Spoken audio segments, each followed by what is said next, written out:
this is Craig Wilkerson, professional MMA fighter trainer, and I did a biceps repair on him almost 3 months ago. It was a very, very difficult case.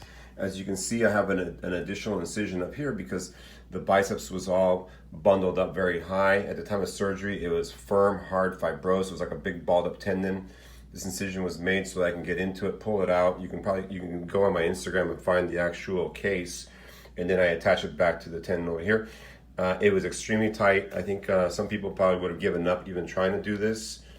But Craig has an amazing ability to heal. This is not his first rodeo, right? No. It's not a rodeo. No. No. So Craig, can you show me the muscle like this? Look at that. Gorgeous, perfect, beautiful form. Looks really nice.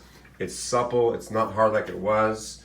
Can you put your arm like this for me and then go up and down like this? See, it's attached. The muscle goes up and down that way. So let's see the other side. Awesome. Thanks.